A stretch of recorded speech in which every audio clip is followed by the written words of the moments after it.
తాకట్లో ఉన్న బంగారాన్ని విడిపించి ఆ రోజున మార్కెట్ ధర కట్టి మిగిలిన డబ్బును మీకు అందిస్తుంది కొమ్మూరి గోల్డ్.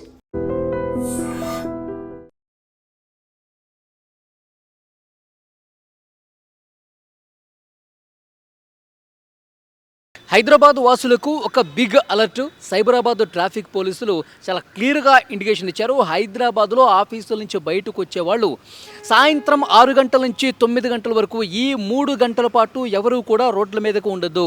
తమ నివాసాలకు వెళ్ళే వాళ్ళు వెంటనే వెళ్ళిపోండి, లేదంటే కనుక ఇంట్లో ఉన్న వాళ్ళు ఇంట్లోనే ఉండండి, కానీ రోడ్ల మీదకి దయచేసి రావద్దని చెప్పి ట్రాఫిక్ పోలీసులు హైదరాబాదు జిహెచ్ఎంసీ అధికార యంత్రాంగం చాలా క్లియర్గా చెప్పింది. ఎందుకంటే వాతావరణ శాఖ చాలా స్పష్టంగా హెచ్చరించింది. తెలంగాణ వ్యాప్తంగా కూడా విస్తారంగా వర్షాలు కురుస్తున్నటువంటి నేపథ్యంలో మొత్తం తెలంగాణ జిల్లాలతో పాటు హైదరాబాద్లో కూడా ఆకాశం పూర్తిగా మేఘావృతమైపోయి కుండపోతగా వర్షం పడే సూచన ఉంది. కాబట్టి డెఫినెట్గా హైదరాబాదులో ఉన్న వాళ్ళు సాయంత్రం పూట చాలా జాగ్రత్తగా ఉండండి. ట్రాఫిక్ పోలీసులు చాలా క్లియర్గా ఇండికేషన్ ఇస్తూ ఉన్నారు. సాయంత్రం వేళల్లో సాయంత్రం ఎప్పుడైతే ఆఫీసులు వదులుతారో 5 గంటలకి 6 గంటలకి ఆ సమయం నుంచి ఒక 3 గంటల పాటు విపరీతమైనటువంటి ట్రాఫిక్ ఉంటుంది. వర్షం పడితే రోడ్ల మీద వర్షపు నీరు పూర్తిగా నిలిచిపోయి ఎక్కడ ఏముందో తెలియనటువంటి పరిస్థితి ఉంటుంది. సో అందరూ కూడా ఇబ్బంది పడే పరిస్థితి ఉంటుంది. హైదరాబాద్లో సాయంత్రం వేళల్లో ప్రతి కూడలి దగ్గర కూడా, ప్రతి సెంటర్ దగ్గర, ప్రతి జంక్షన్ దగ్గర కూడా విపరీతమైనటువంటి ట్రాఫిక్. అదే వర్షం పడ్డప్పుడైతే ఇంకా గంటల నిరీక్షించే పరిస్థితి ఉంటుంది. తర్వాత కొన్ని కిలోమీటర్ల వరకు పెద్ద ఎత్తున ట్రాఫిక్ జామ్ అయ్యే అవకాశం ఉంటుంది. కాబట్టి డెఫినెట్గా ఇంట్లో ఉండేవాళ్ళు ఇంట్లోనే ఉండండి. ఐటీ కంపెనీలు కూడా clear cut information Cyberabad traffic పోలీసుల నుంచి వెళ్ళింది. హైటెక్ సిటీ కావచ్చు, గచ్చిబౌలి కావచ్చు, మాదాపూర్, జూబ్లీ హిల్స్, సో ఈ ప్రాంతాల్లో ఎవరైతే ఐటీ కంపెనీస్ ఉన్నాయో ఈ ఐటీ కంపెనీస్లో తమ ఉద్యోగులకి లాగౌట్ ఆప్షన్ అనేది కొంచెం ముందు ఇవ్వండి. అంటే సాయంత్రం 5-6 గంటల కంటే ముందే వాళ్ళు లాగౌట్ అయ్యే విధంగా, విడతల వారీగా లాగౌట్ అయ్యే విధంగా వాళ్ళు చాలా క్లియర్గా సైబరాబాద్ ట్రాఫిక్ పోలీసులు ఇన్స్ట్రక్షన్స్ ఇచ్చారు. సో వర్క్ ఫ్రమ్ హోమ్కి అవకాశం కల్పించండి. ఈ 2-3 రోజుల పాటు ఏదైనా ఇంపార్టెంట్ వర్క్ ఉంటేనే, ఆఫీసులో చేయాల్సినటువంటి పరిస్థితి ఉంటేనే అలాంటి వాళ్ళని మాత్రమే ఆఫీస్కి పిలిపించండి. లేదు అంటే కనుక డెఫినెట్గా వర్క్ ఫ్రమ్ హోమ్కి ఎంకరేజ్ చేయండి. ఎందుకంటే భారీ వర్షాలు కురుస్తున్నాయి. నిన్న హైదరాబాద్లో మ్యాన్హోల్లో పడి సరిగ్గా కనిపించకుండా పూర్తిగా వాటర్ నిలిచిపోవటం వల్ల, మ్యాన్హోలు తెరిచి ఉంచడం వల్ల ఒక వృద్ధుడు అందులో పడిపోయి కనిపించకుండా పోయినటువంటి పరిస్థితి. అక్కడ రెస్క్యూ ఆపరేషన్ అనేది జరుగుతోంది. సో డెఫినెట్గా హైదరాబాద్లో వర్షం ఒక గంట సేపు కురిస్తే మాత్రం రహదారులు జలదిగ్బంధం కావటమే కాదు, పూర్తిగా అక్కడ మ్యాన్హోల్స్ ఎక్కడ ఉన్నాయి, ఎక్కడ ఓపెన్ చేస్తుంది, ఎక్కడ లేదు అనేది కూడా ఎవరికి తెలియనటువంటి పరిస్థితి ఉంటుంది. దానికి తోడు ట్రాఫిక్ జామ్ కూడా పెద్ద ఎత్తున ఉంటుంది. సో కాబట్టి ముందుకు కదలేని పరిస్థితి. 1 కిలోమీటర్ ముందుకు వెళ్ళాలంటే దాదాపు గంట నుంచి గంటన్నర పాటు వేచి ఉండాల్సినటువంటి పరిస్థితి ఉంటుంది.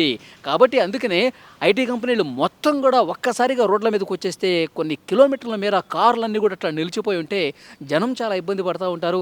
అత్యవసరంగా వెళ్లాల్సిన వాళ్ళు వెళ్ళలేనటువంటి పరిస్థితి ఉంటుంది. చాలామంది ఇది ఆసుపత్రులకో లేకపోతే ఇంకా మెడికల్ ఎమర్జెన్సీకో ఇలాంటి పరిస్థితి ఉంటే సో వాళ్ళందరూ కూడా ట్రాఫిక్లో చిక్కుపోయి ఇబ్బందికర పరిస్థితులు ఏర్పడతాయి. సో అత్యవసరంగా వెళ్లాల్సిన వాళ్ళు కూడా ట్రాఫిక్లో చిక్కుకుని ప్రాణాలు పోయినటువంటి సందర్భాలు గతంలో ఉన్నాయి. సో అందుకని చెప్పే వర్షం పడేటప్పుడు ముఖ్యంగా సాయంత్రం 3 గంటల పాటు ఎవరు కూడా రోడ్ల మీద ఉండద్దు.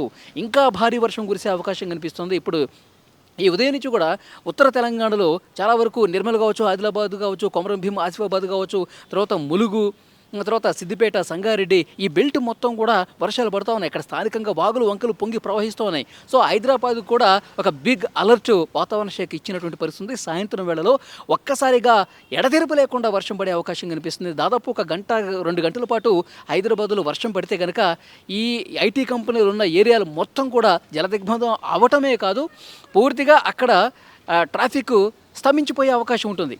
ఎందుకంటే ఒక్కసారిగా రోడ్ల మీదకి కార్లన్నీ వచ్చేస్తే ముందు కదలని సిచ్యువేషన్ ఉంటుంది. కాబట్టి ఐటీ కంపెనీలకు ఆల్రెడీ మెయిల్స్ పెట్టారు. ఏ కంపెనీ ఎప్పుడు లాగౌట్ ఇస్తుంది, ఎప్పుడు అందులో ఉన్నటువంటి ఉద్యోగులు బయటకు వస్తున్నారు, ఏ రూట్లో ఎక్కువగా ట్రాఫిక్ ఉంటుంది, ఇవన్నీ కూడా సమాచారం తెప్పించుకుంటున్నారు. సో డెఫినెట్గా ఐటీ కంపెనీలకు వర్క్ ఫ్రమ్ హోమ్కే ఈ వర్షాలు పడేటప్పుడు ప్రయారిటీ ఇవ్వండి అని చెప్తున్నారు. సో హైదరాబాద్ వాసులు దయచేసి సాయంత్రం పూట 5 గంటల నుంచి 8 గంటల వరకు, లేదంటే 6 గంటల నుంచి 9 గంటల వరకు ఈ ఈవినింగ్ టైమ్స్ 3-4 అవర్స్ మాత్రం ఎట్టి పరిస్థితుల్లో బయటకు రావద్దు. ఇంట్లో ఉన్న వాళ్ళు ఇంట్లోనే ఉండండి. ఏదైనా ఇంపార్టెంట్ అయితేనే, ఎమర్జెన్సీ అయితేనే బయటకు రండి. చాలా ప్రమాదకరమైనటువంటి పరిస్థితులు భారీ వర్షం కారణంగా సంభవించినటువంటి ఉదంతులు ఉన్నాయి కాబట్టి సో డెఫినెట్గా పోలీసులకు సహకరించండి, జిహెచ్ఎంసీ సిబ్బందికి సహకరించండి. మరోవైపు జిహెచ్ఎంసీ బృందాలు కూడా ఎక్కడికక్కడ అలర్ట్ అయినటువంటి సిబ్బంది ఉంది కాబట్టి లోతట్టు ప్రాంతాలు, లోతట్టు కాలనీస్ ఏవైతే ఉన్నాయో సో అక్కడ అంతా కూడా పర్యవేక్షణ జరుగుతుంది. చెరువుల్లోకి ఎగువ నుంచి కూడా భారీగా వర్షాలు వచ్చేసి ఆ వర్షపు నీరంతా కూడా చెరువులు నిండిపోయి కాలనీల్లోకి కూడా వెళ్ళే ప్రమాదం ఉంది కాబట్టి సో డెఫినెట్గా ఆ లోతట్టు ప్రాంతాలు, చెరువుల దగ్గర పరిశీలన అయితే చేస్తూ ఉన్నారు మాన్సూన్ బృందాలు, ఎస్డిఆర్ఎఫ్ బృందాలు, జిహెచ్ఎంసీ బృందాలు. సో అంతా కూడా ఎందుకంటే ఒక్కొక్కసారి భారీ వర్షం వల్ల కరెంటు పోతుంది, ఎక్కువగా గాలి వీస్తే కనుక కరెంటు స్తంభాలు కూడా నేల కొరిగి విద్యుత్కు అంతరం ఏర్పడుతుంది. సో కాబట్టి ఎక్కడ ఏ చిన్న ఇది జరిగినా సరే, ఇబ్బంది కలిగినా వెంటనే దాన్ని సెటిల్ చేయడానికి అధికార బృందం కూడా, అధికార యంత్రాంగం కూడా నిరంతరం సమీక్షలు జరుపుతున్నటువంటి పరిస్థితి కనిపిస్తుంది. ఇప్పుడు మనకి లేటెస్ట్గా వస్తున్నటువంటి ఇన్ఫర్మేషన్, హైదరాబాదులో చాలా ప్రాంతాలు, ముఖ్యంగా ఈ ఐటీ కంపెనీలు ఉన్న ప్రాంతాలు వెంటనే ఉద్యోగుల్ని లాగౌట్కి అవకాశం కల్పించండి. సాయంత్రం పూట మాత్రం దయచేసి ఎవరూ బయటకు రావద్దు. హైదరాబాదులో సాయంత్రం పూట కుండపోత వర్షం పడే అవకాశం ఉందని వాతావరణ శాఖ చెప్పింది కాబట్టి అందుకు తగ్గట్లుగా అధికార యంత్రాంగం ఏర్పాట్లన్నీ చేస్తున్నటువంటి సిచ్యువేషన్ ఉంది.